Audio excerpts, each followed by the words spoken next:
Hi, I'm Kalashian for Live and Invest Overseas, and usually I'm here to talk to you about the live part of Live and Invest Overseas. The investment part isn't so much my specialty, but today I am going to talk about that half of what we do as a company. We often say that the counterpart to the lifestyle of going overseas is to go offshore, but what does that mean? Basically, it means to diversify your life internationally, to set up bank accounts, move assets, and invest out of your own country and your own currency. Diversifying your investment portfolio, even just a little bit, opens you up to new avenues of profit and hedges your other investments. So, for example, if the stock market dips, you know that your property in Mexico is still just as valuable. It can also mean having second residencies or even citizenships, giving you the right to live where you want to live, when you want to go, without having to worry about getting a visa or if you'll be allowed in. Essentially, to go offshore or to diversify yourself internationally just opens up options for you. If everything you own is tied to the United States, the US dollar, and the US stock market, then you're hanging all of your hopes on one country, one economy, one currency. You're putting all of your eggs at the mercy of whatever happens in one single basket. There's a lot of chaos in the world today, as there always has been, frankly. Ups and downs in different places, stability changes across the globe. But if you want to set yourself up to be able to move easier, whether you mean literally move yourself from one country to another or move assets financially or otherwise from one to another, you have options for how to react because you've already been diversified. If there's trouble in one place, you just go to another. And this isn't for the super wealthy. This is for everyone. The younger, the better. And it's also never too late. You know, the best time to plant a tree was 50 years ago, but the second best time is now. Point is, anyone can benefit. It's just a matter of scope. Even with just a small amount of money, you can open up bank accounts and hold different currencies so you can worry less about your own currency's volatility, for example. It comes down to protecting your assets, your family, and the legacy that you'll leave for your kids and your grandkids, and so on and so forth. So that you're truly in control of your future no matter what happens next. It doesn't happen overnight. You do just need to get started though, and your family will benefit for the years, decades to come. So let's break it down into simple steps. Diversification strategy number 1, open a foreign bank account. Opening a bank account overseas can be the quickest and easiest way to your going off seas checklist. Some banks will even let you open up an account long distance, meaning you don't have to make a trip in person. I, for example, opened up an account in France when I moved here, but it was a German online bank account. It had nothing to do with France, and I never went to Germany to open it. But because it was an EU account, I was able to do business here in France. Otherwise, I wouldn't have been able to open a gym membership. I wouldn't have been able to do odd things like, for example, get a bike account with the city's bike system. My kids, their school payments are direct deposit, and without that, they're not able to pay their bills. There's no other way to pay it. So without that German bank account, we really couldn't get our life started here in France. So having those bank accounts in different places overseas where you are spending time regionally at least is a really good idea. And having an offshore account not only allows you to get some of your money out of your home country's banking system, but it also allows you in many cases to hold multiple currencies, meaning additional diversification without any additional effort. Strategy number 2, protect yourself with a backup residency. So I can also speak to this one from experience, which I'll get to at the end. But first, let's talk about just what this means. So if you get yourself a backup residency, it means that you can continue to live in the United States in some cases, but also have a backup to be able to go to the other country whenever you would decide you would like to. So in some cases, you don't even need to actually live there. I, for example, still have permanent residency in Panama, but I haven't lived in Panama in several years now. This is, critical not just for your investment portfolio, but it also can be for your personal safety. Having legal residency in another country allows you to stay there indefinitely should you decide life is too uncomfortable or unsafe wherever it is you're currently living. Whether it's because of politics, a global pandemic, a countrywide protest, or something even worse. This allows you get out of the country quick ticket.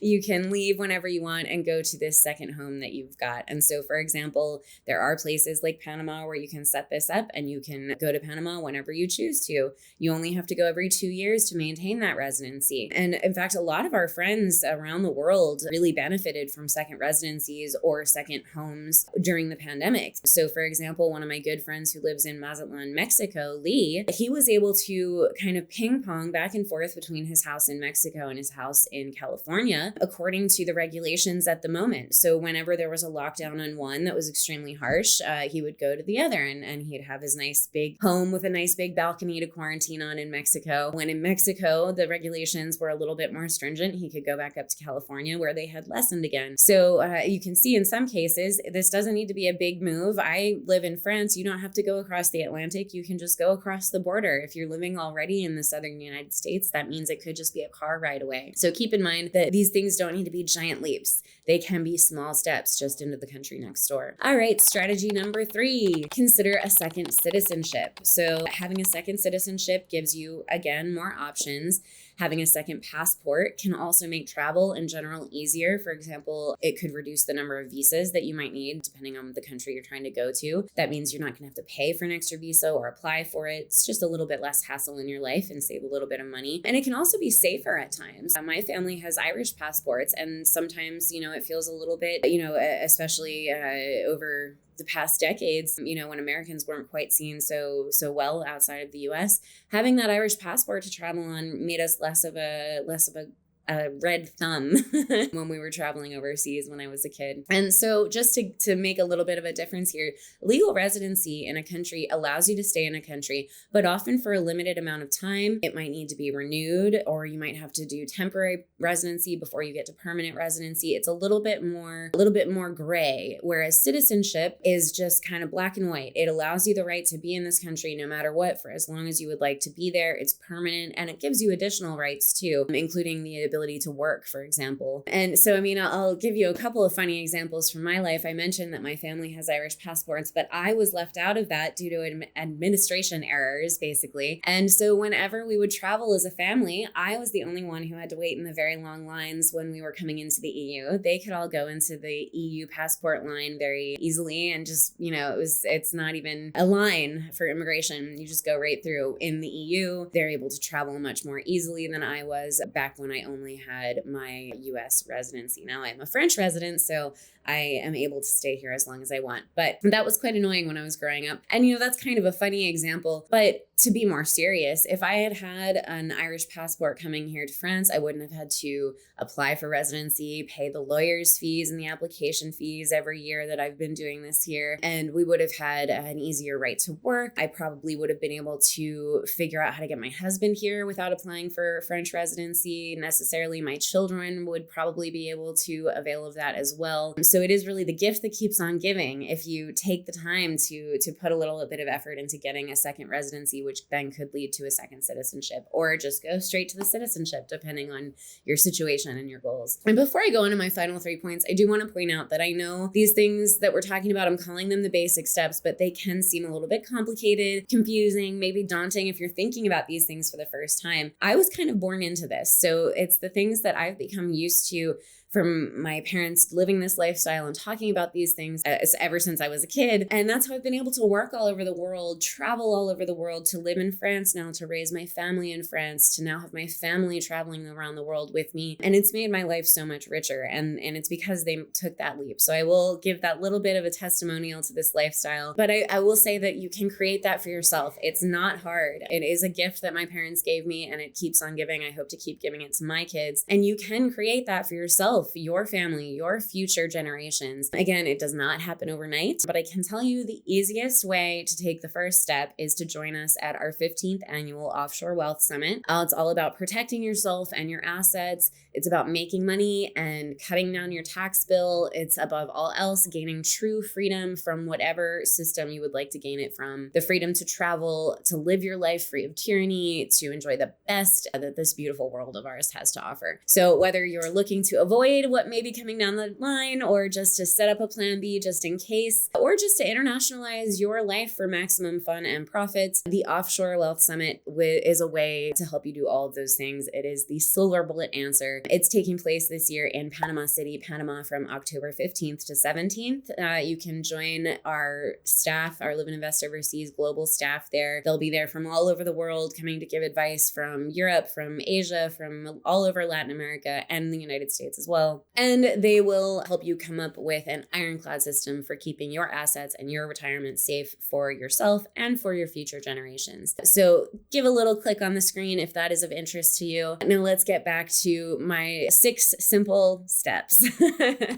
Number 4 is kind of a general one: protect your assets. But basically what this means is moving just at least a little bit of your money, your wealth, your nest egg overseas. It's wise no matter where you're living. So if you're currently living in France, then to move overseas might be to move stuff to Mexico, for example. This doesn't always have to be outside of the US or outside of Canada. And diversification means diversification of currencies as well. So for example, Panama may seem like a diversification of country, of economy it is, but they use the US dollar. So it's not that much of a currency diversification. So there are different levels to this, but moving a little bit of your nest egg overseas is a good idea. It will diversify your investments across multiple currencies, economies, and it'll protect your wealth long term, reducing the overall volatility of your portfolio. So for example, the way that this comes into my life is that I earn my salary in dollars.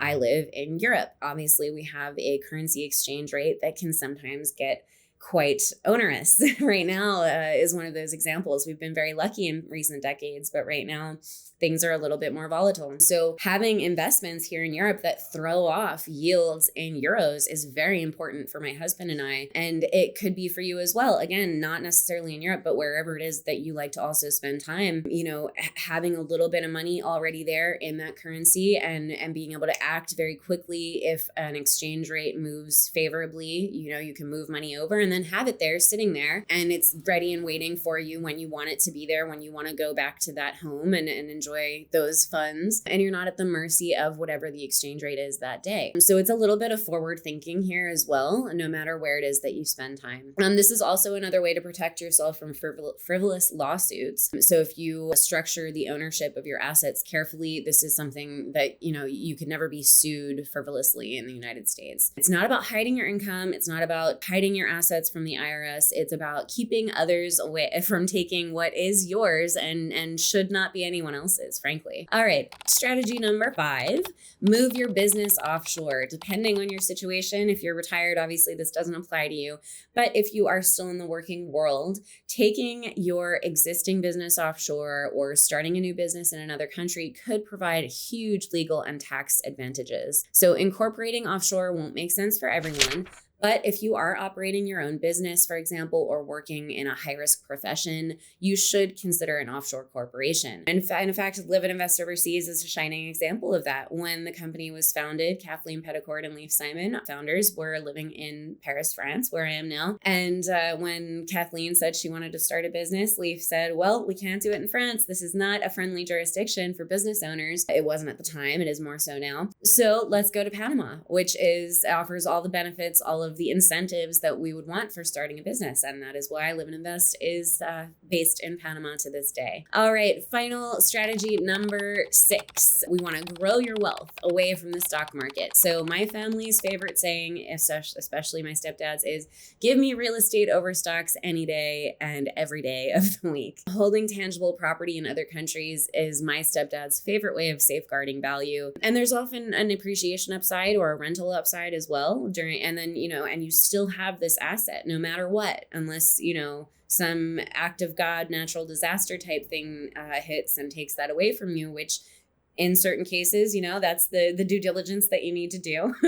But it's a tangible thing that isn't getting up and going anywhere. It's not going to erode in value. Plus, property in a foreign jurisdiction is safe from any U.S. court, meaning it's safe from any potential U.S. litigant. And the best part of an overseas property market is that there's this huge potential for turnkey double-digit returns, which is another side of this whole live and invest overseas thing. My husband and I just recently made our first real estate purchase in Cyprus. In just about 2 years, it has doubled in value. So we're very excited to be able to perhaps sell that sometime soon and then buy a place closer to us, because Cyprus was a pure investment play and it's a little bit too far for us to be a family beach home. A little bit of a skip, hop, and a jump from Paris, but we love Spain's northern Costa Brava.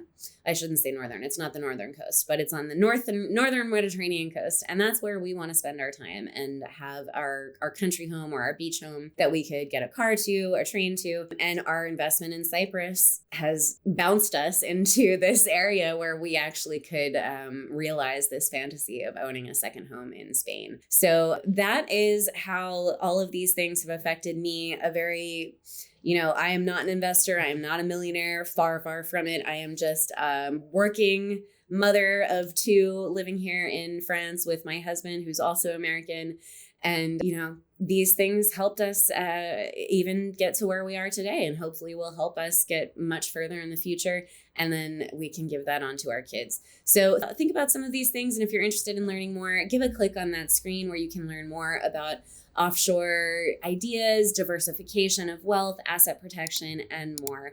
And as always, for more information like this from Live and Invest Overseas, like our channel and don't forget to subscribe. Thank you. Happy trails.